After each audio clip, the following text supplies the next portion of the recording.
Isi chat grup tadi menunjukkan adanya permasalahan atau konflik yang dialami oleh jajaran petinggi dalam suatu kepanitiaan.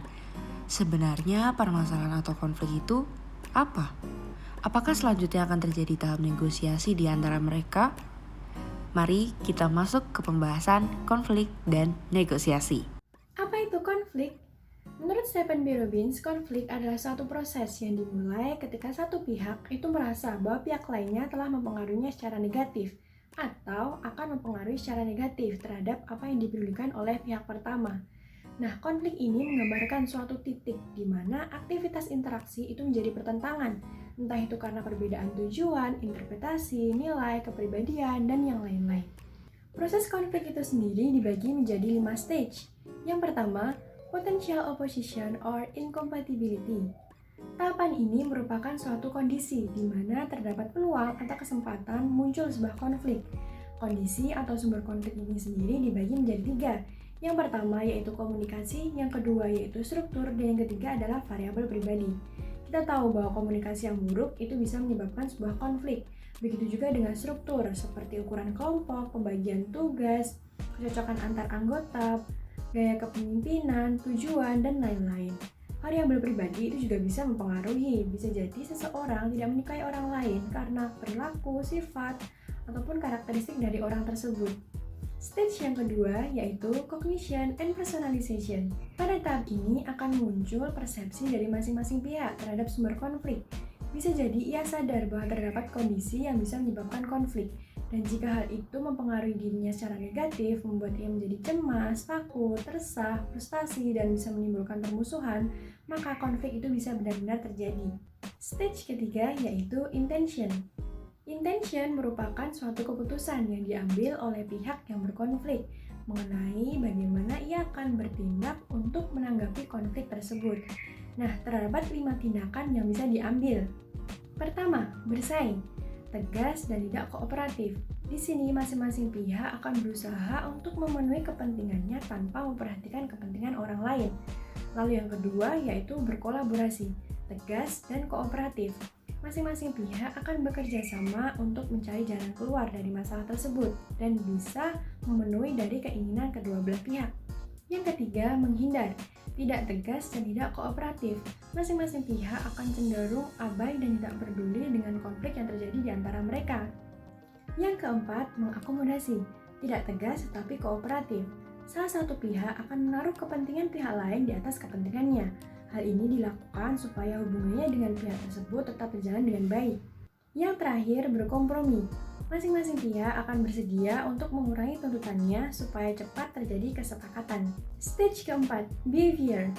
Tahapan ini merupakan tindak lanjut dari intention yang berbentuk perilaku. Contohnya, jika kedua belah pihak memutuskan untuk berkolaborasi, maka mereka akan meningkatkan komunikasi, berdiskusi, ataupun bernegosiasi. Bagaimana sih caranya menyelesaikan masalah ini dan bisa memenuhi keinginan dari kedua belah pihak?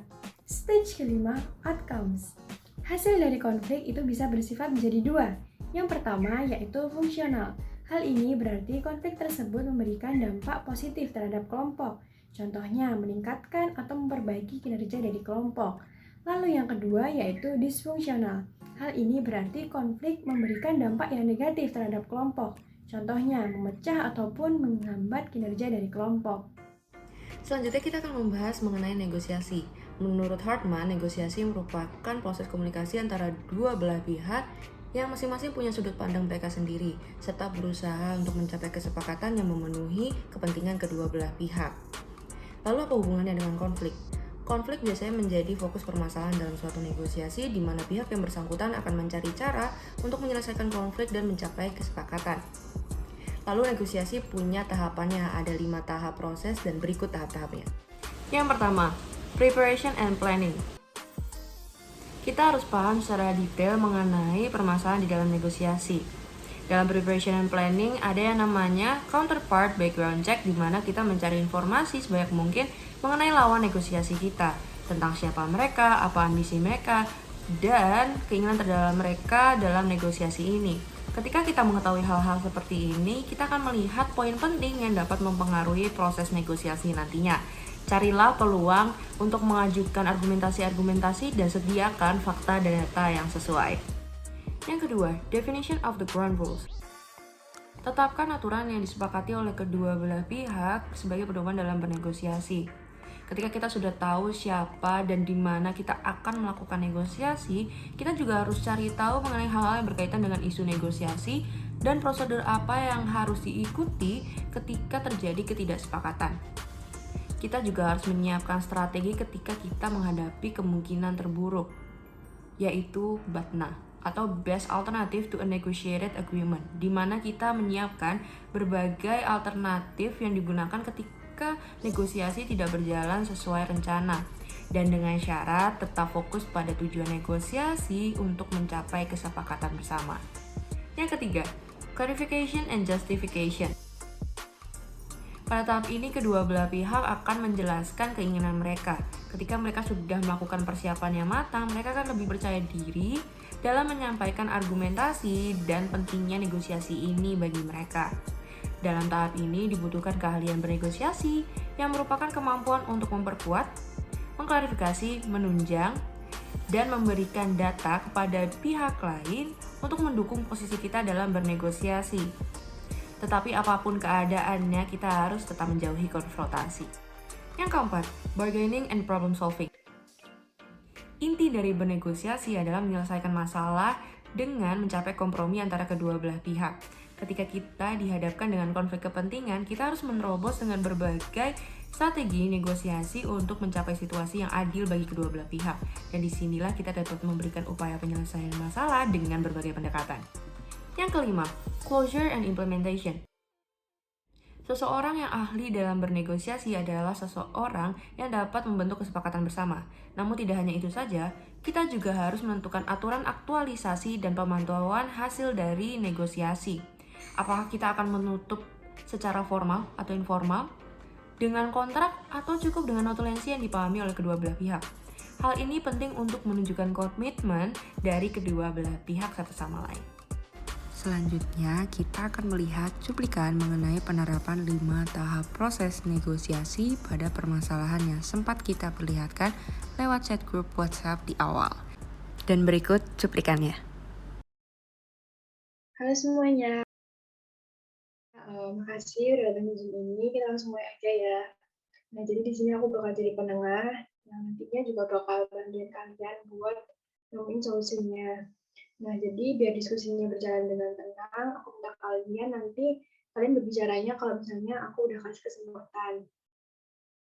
Sekarang aku mau dengar dulu nih cerita dari acara gimana?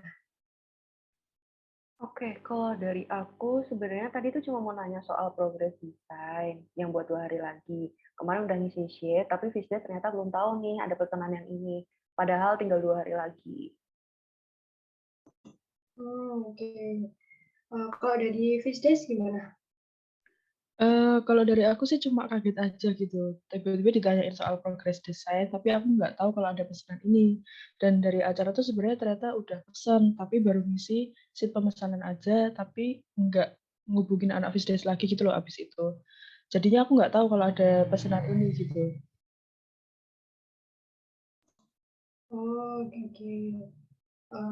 Kalau sekarang aku paham nih masalahnya gimana. Nah, kalau menurut aku sendiri, sekarang coba kita fokus buat gimana caranya supaya desainnya itu selesai 2 hari lagi gitu. Nah, kalau dari kalian, enaknya gimana? Mungkin aku izin masuk duluan ya. Kalau dari Fisdes itu sebenarnya bisa aja nyelesain desainnya ini, tapi dari kita mungkin minta DL-nya dimundurin, jadi nanti kira-kira desainnya bakal jadi 3 hari lagi gitu. Oke, mantap. Nah, kalau dari acara gimana nih? Kalau dari kita sebenarnya berdasarkan timeline acara kita, itu memang kita sengaja ada spare waktu 2 hari setelah desain jadi untuk minta approval desain ke speaker, karena emang ada kaitannya desain yang kali ini sama speaker kita. Kayaknya kalau dari acara mungkin nggak apa-apa desain 3 hari lagi untuk deadline-nya. Nanti waktu untuk approval desain ke speaker diusahain 1 hari aja cukup. Mungkin aku ada pertanyaan sih buat Fisdes. Oke, boleh. Gimana tuh? 3 hari itu desain udah termasuk revisi atau belum? 3 hari itu bisa sih udah sama revisi, tapi nanti mungkin dibantu buat raw sketch-nya itu bisa benar-benar clear gitu. Jadi nanti mengurangi kesalahan-kesalahan minor juga. Sama nanti minta fast respon aja sih, biar kalau desain udah jadi nanti kita bisa langsung hubungi acara buat revisian bareng gitu.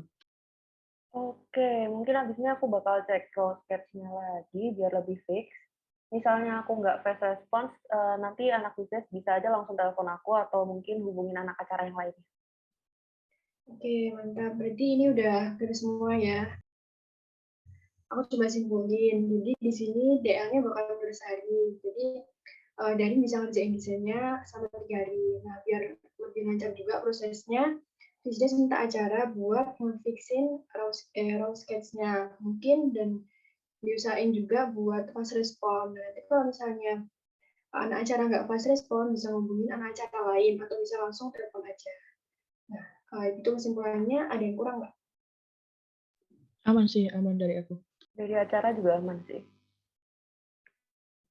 Oke, berarti solusinya udah nemu ya. Nah, aku mau ingetin lagi buat acara, untuk proses pemesanan bisa diperhatikan lagi ya. Nah, nanti jadinya nggak cuma ngisi Google Sheet doang, tapi juga harus chat anak Fisdes buat approval.